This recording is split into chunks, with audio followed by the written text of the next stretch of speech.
The Bandit by Darryl Collins. Lamel is playing Big Darren, and we're in the backyard talking by the garage. Both of the Darrens are talking back and forth. Little D, and your grandma wanted me to come out here and talk to you about how come you ain't been keeping the dog locked up. Is the problem you, or is it the dog? I don't have a problem. The dog don't have a problem. The dog just want to do dog things. Y'all just don't understand. The dog just want to do dog things. Run around, bark, you know, scratch things on butts, you know, doing things dog does. You know what I mean? I never thought of that. Think about if something happened to the dog. How would that make you feel? And what if the dog got hurt? Do you think Grandma could afford to pay for the vet bill? Grandma has money. She can afford it. Man, that's not what it seems like. Did you know Grandma was on a fixed income? And it would be hard for her to pay for a vet bill. I never knew that. How much do you get for a fixed income? Long story, real short. It depends on different things like the job they work for and how long they work for that job or company. Hey, trust me, it's really not all that much money. But in the end, the dog is your responsibility. You know, I never thought about it like that. Because each time I ask Grandma for something, she always gives it to me. She always does. Also, if Bandit got hurt, man, that would wash me, bro. That's the only friends I have. I can feel the pain he has when he's forced to be locked up, because he's only looking for attention. That does not mean you can allow the dog to run around loose. Maybe if you took the dog out and made it drain some energy, when you locked it up at night, you wouldn't feel so bad. That's actually a good idea. It's like we think alike, you know? When it's mad, excited, wants to go out and play, I sense the same feeling, man. So what you're saying is that you feel bad when you have to lock up your dog, even though you know your dog could get hurt? How long have you had Bandit? Well, from what I can remember,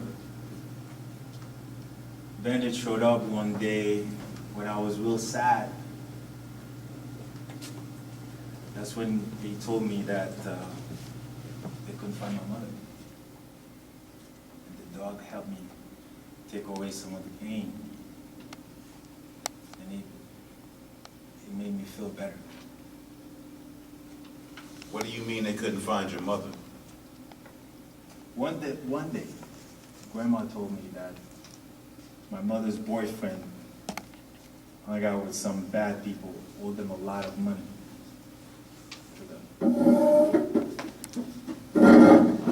So basically, you lost your mother and Bandit comforted you. It was tough growing up. I did not feel like I was treated fair. And people were hiding the fact about my mother from me, and they won't listen to me. Bandit did. You know, it was like I always wanted to belong, to have friends, family. So I often followed the advice of my uncle and homeboys. It's okay to be heard. You have something to say. So now's the time. I'm listening.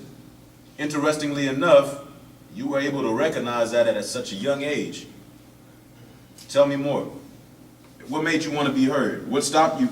What stopped it from happening in your life? The reason why I wanted to be heard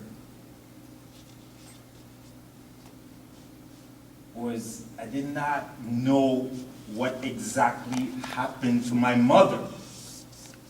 I had a dog. My life was filled with different stories, and only Bandit stuck by my side and never lied to me. End of scene 1.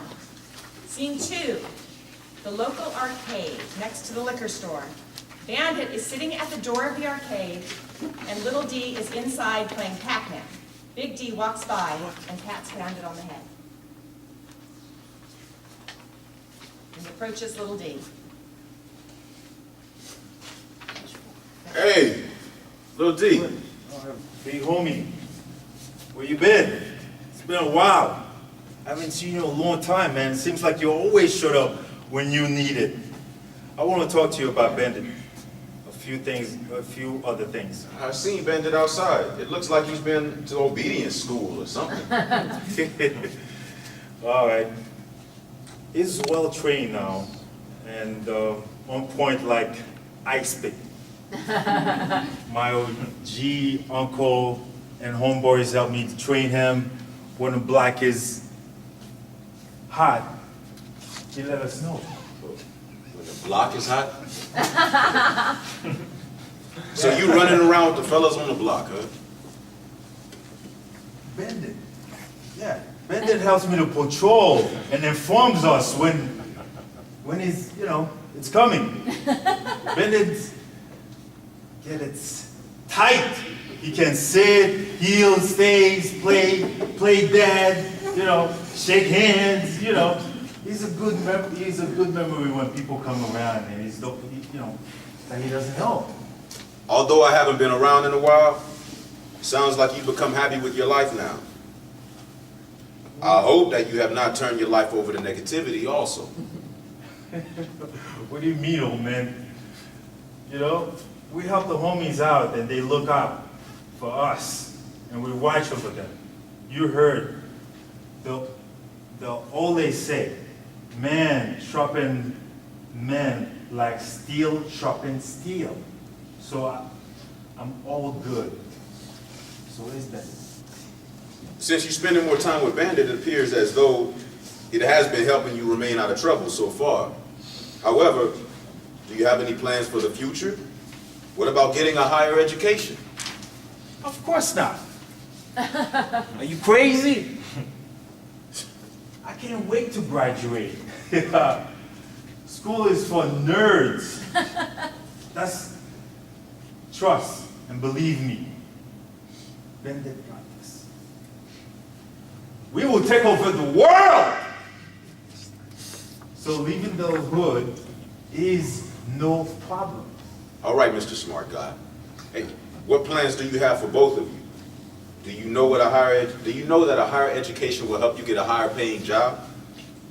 That way you would not have to struggle so hard to find a job.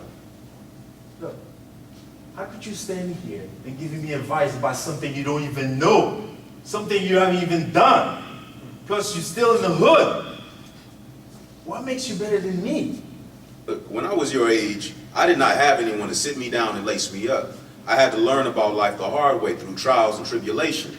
Plus, I got love for you, dude. I don't want you to go through the things I had to experience as a teenager growing up. Teenage Darren is recalling these words of wisdom while patrolling the hood with Bandit. Then all of a sudden, Bandit runs out into the street to chase a cat and is hit by a car. End of scene 2. Scene 3, teenage Darren is now 13 to 15.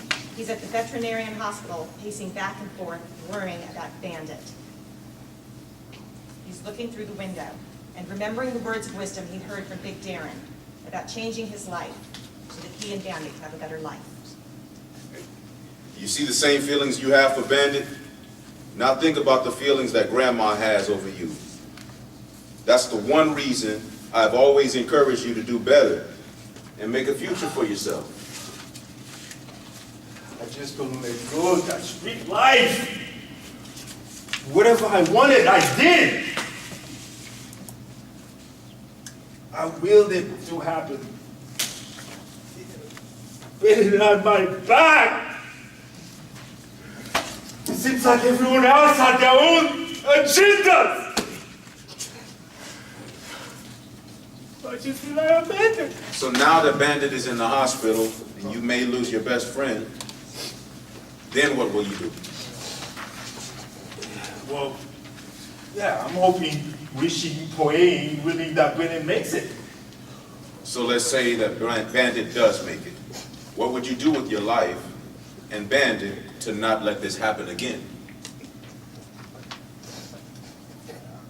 I will remember my life as an example of stepping stone to help guide others to change their choices so that they can make better decisions to help to be of service to others and to be part of the evolution. Well, where do you begin at? That sounds like a good start so far. Myself. So what you're saying is that your life will be used as an example to help illustrate to other people that change is possible if they choose to change their thinking. Yes. Right thinking, right feeling, right action. These are the three gates to life. This practicing will help to guide the youth to not follow the path of the things of themselves. Impressive. If you're serious about what you're saying, then I will support you on that journey. It sounds like your life has been through many paths and brought you this awareness. Yeah. I could use my life experience and other training technique as tool to help me to illustrate the practice and transform life by being of service to others. Wow. Sound like you started to get it. Yeah. Thank you. All right. I believe you can now understand that each phase and situation in your life has brought you to this quintessence of consciousness. End of play.